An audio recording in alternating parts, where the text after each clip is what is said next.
In this lesson, we're going to go over methods of proving that two triangles are congruent. So, first of all, what does congruent mean? Congruent means that all three angles of one triangle is the same as all three angles of the other triangle. So for example, this angle is congruent to this one, this angle is congruent to this angle, and this angle is congruent to this angle. But not only do they have the same angles, that would only make them similar. They also have the same exact size, so all the sides are the same. So this side is congruent to this side. This side is congruent to this side. And this side is congruent to this side. So all the angles and all the sides are congruent. However, to prove that these two triangles are congruent, we don't have to prove that all of these are congruent to each other. There are a few things that we have to prove congruent, and if that's true, then we know for a fact that everything else is congruent as well. So let's go over that list of things. The first method of proving that the two triangles are congruent is side, side, side. We'll just say SSS. So what I have to do is prove that this side is congruent to this side. This side is congruent to this side, and this side is congruent to this side. If we can prove that, then we can prove that the two triangles are congruent.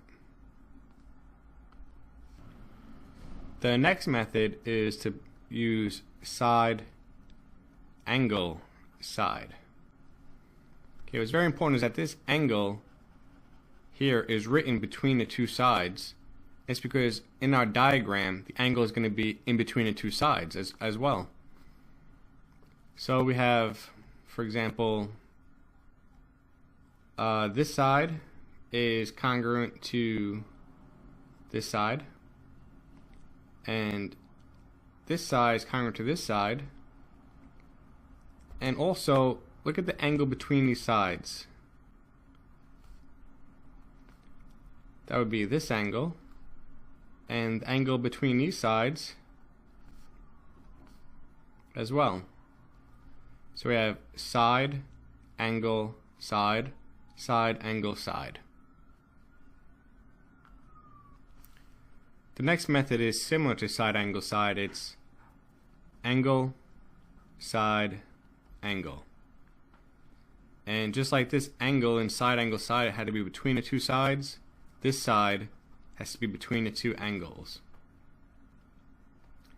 So let's say we knew that we're able to prove that this angle is congruent to this angle, and that this angle is congruent to this angle.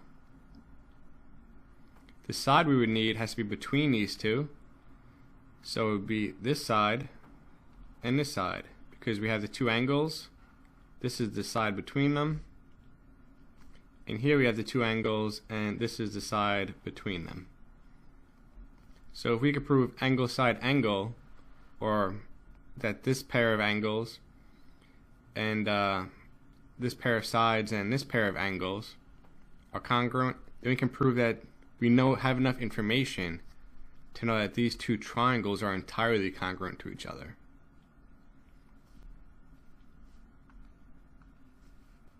The next method is angle, angle, side.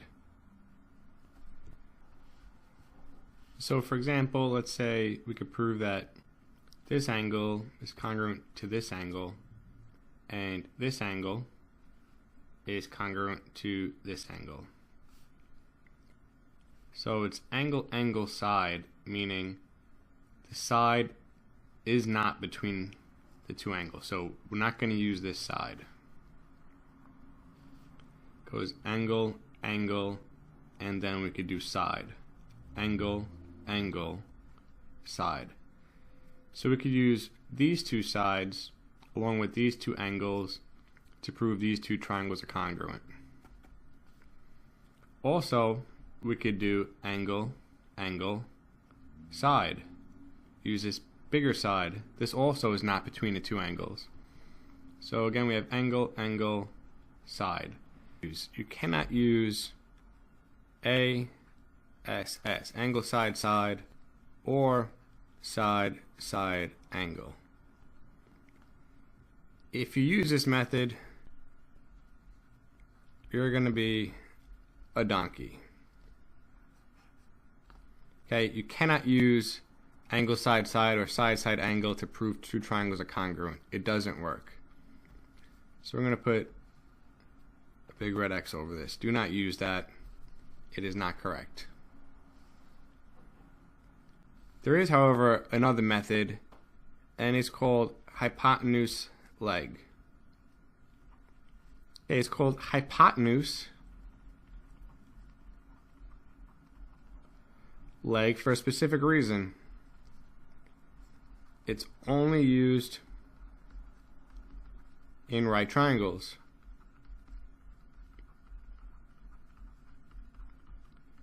And that should make sense because you only have a hypotenuse in right triangles.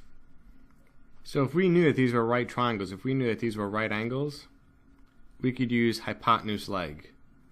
So we have to prove that the hypotenuse of one triangle is congruent to the hypotenuse in the other, and then either of the legs. So we could have these pair of legs congruent to each other, and we could use hypotenuse leg. So just to review, two triangles are congruent if everything about them is the same in both triangles.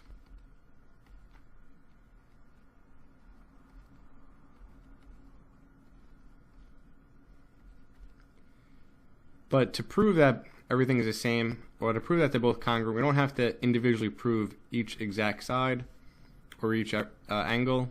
We only have to prove side, side, side, side, angle, side, angle, side, angle, angle, angle, side, or hypotenuse leg. If we could use any of these methods to prove it, or if we could prove any of these, then we know that these two triangles are congruent.